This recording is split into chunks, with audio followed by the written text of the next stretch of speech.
I have around 3 weeks remaining of my time living in France. We're already starting to pack our things into boxes and get rid of things that aren't that necessary. Knowing that my time here is coming to an end, I wanted to make the most of it, and that's where this trusty bike comes in. A teammate kindly lent it to me, and having this bike has unlocked new areas of Rennes and allowed me to see so much in one day.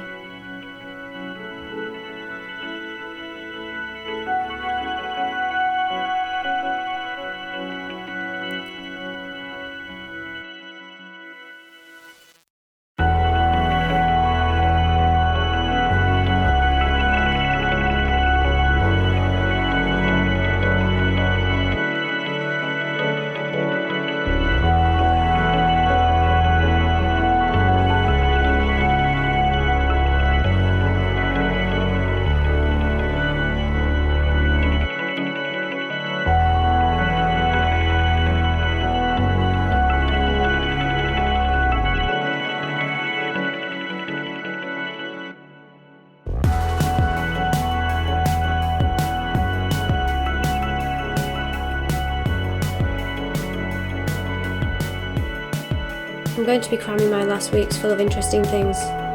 It's not that long until I'll be reunited with all friends in England, and I'll say à plus to my new friends here.